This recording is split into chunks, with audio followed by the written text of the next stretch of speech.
It was barely 8 a.m. when Karen showed up on my porch in a floral robe, hair half curled, holding a clipboard and shaking like she'd just seen a ghost. She didn't even knock, just started yelling through the screen door. I had a dream. A vivid one. You were digging up my flowers and throwing bacon on my lawn to kill my dog. I knew you were trouble from the start. I blinked twice, still half asleep, thinking it was some kind of twisted HOA prank. But Karen was dead serious. If you don't admit what you did or what you're planning to do, I'm calling the police. Welcome to Prodigy Tales. Make sure you like and subscribe for your top-notch HOA drama. She actually pulled out her phone. Yes, officer, I'd like to report a domestic threat. My neighbor is planning to vandalize my property. Yes, based on a prophetic dream. That's correct, a dream. No, I'm not joking. I stood there on my porch, barefoot, holding a coffee mug that said, "Peace and quiet," while listening to Karen try to explain to 911 how my aura was aggressive. The golden retriever she accused me of targeting, Buddy, was wagging his tail at me from across the street. 15 minutes later, two uniformed officers pulled up. They took notes. One of them glanced at Karen's clipboard, where she had actually drawn a diagram of me sneaking around in the dark with a shovel. "Ma'am, we can't arrest someone over a dream," one officer said. But Karen pushed back. "That's where you're wrong. Dreams are subconscious warnings. He needs to be flagged as a risk to the community." They looked at me with half an apology and said, "Technically, if she feels threatened, even by a perceived future action, she can file a report." The absurdity of it all didn't stop there. Karen made a post on the HOA forum titled "My Psychic Dream and Our Safety: The Truth About Unit 4B." Neighbors started whispering. Mrs. Elkins, 2 doors down, avoided eye contact at the mailbox. One guy on our street actually texted me, "Did you really do something? Just asking. Dreams can be symbolic." I thought it was over, just another Karen meltdown.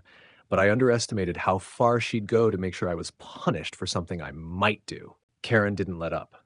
2 days after the dream incident, I walked out to find flyers stapled to every community notice board, lamppost, and even one on my mailbox.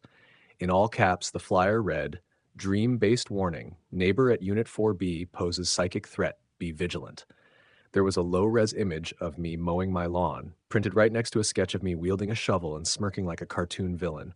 I stood there for a full minute, reading it 3 times before I yanked it down. I wasn't even surprised anymore. This was peak Karen. She called an emergency HOA meeting that same evening, hosted in the community center. I wasn't planning to go until I got a notice on my door. "Attendance strongly advised. We're watching you." So yeah, I showed up. The room was packed. Karen walked in like she was entering a courtroom drama, arms full of papers, chin held high. "We're here to discuss the prophetic danger living among us. My dreams are never wrong. 3 years ago, I dreamt my sister's cat got lost. And guess what? It ran away the very next week." People actually nodded. I looked around in disbelief. "Not only did I dream this man was sabotaging my lawn," she continued, "I saw him sprinkling something onto the grass. My dog, Buddy, was limping in that dream. Coincidence? I think not." A few neighbors started murmuring. One even asked, "Is that dog limping now?" Karen clutched her pearls. "He's fine now, because I intervened." When I stood up to defend myself, she interrupted me. "Let the record show he's deflecting. That's how dream criminals operate." I looked directly at HOA President Mrs. Langford, who shrugged and said, "We can't ignore a safety concern, no matter how it comes to light." Karen installed 2 motion sensor dream protection cameras the next day. Both pointed directly at my house. I filed a complaint, and Karen retaliated by handing out hand-sketched, wanted-style drawings of me to new residents. One of them approached me and said, "She said you might be into ritual gardening?" But it got worse. I started finding strange notes in my mailbox. One read, "The subconscious knows what the conscious denies. We're watching." Another, "You shouldn't have messed with her vision." The last one made my stomach drop. It was a hand-drawn picture of me asleep in my bed with a red X over it. It stopped being funny the moment I found a hand-drawn picture of myself sleeping in bed with a red X marked over my chest, sitting in my mailbox. I stared at it, stunned. This wasn't a joke anymore. Karen's delusions were spiraling into something darker, and now it felt personal. I could no longer laugh it off or brush it aside. I was being watched, tracked, and targeted over a dream I didn't even have. So I decided to fight back the smart way. I began gathering every bit of evidence: screenshots of her forum rants, photos of her flyers, audio clips from my doorbell cam of her whispering to herself while pacing past my house at odd hours. At one point, she even muttered, "He's getting stronger. The energy's shifting." Lady, what energy? I booked a consultation with a civil attorney. I laid it all out. He stared at me like I was reciting the plot of a Netflix thriller. "Let me get this straight," he said, flipping through photos of the dream flyers. "She's accusing you of future crimes based on her subconscious?" I nodded. He shook his head. "Well, I've handled some weird HOA harassment cases, but this one takes the cake." We filed a formal cease and desist. Karen responded with another flyer. "Legal intimidation won't work on the dream realm." She added sparkles to it this time. I couldn't make this stuff up. At the next HOA meeting, I came prepared with a binder labeled Karen's Campaign of Psychic Paranoia.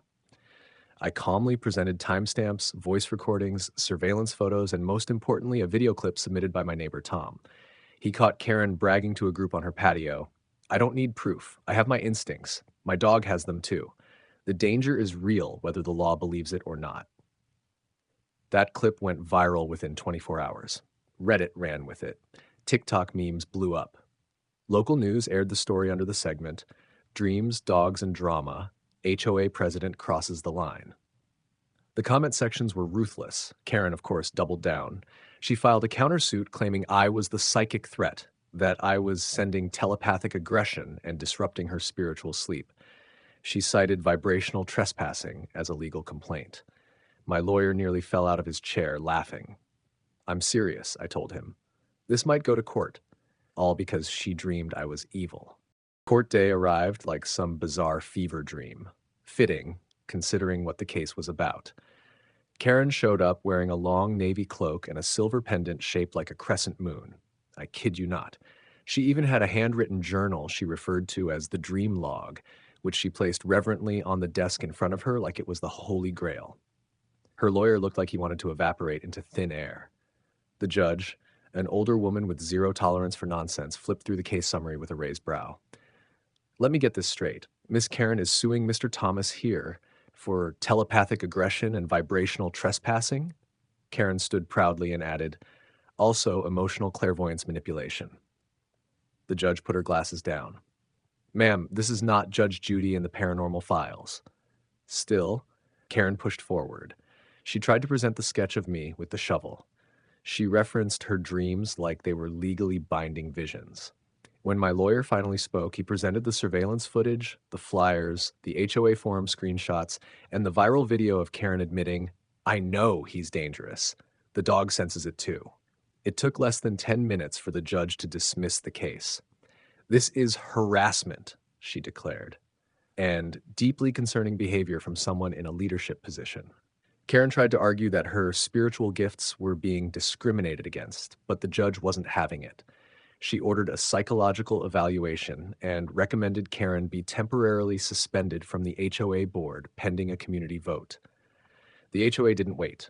That evening, a private meeting was held without Karen. Everyone voted unanimously to remove her as president.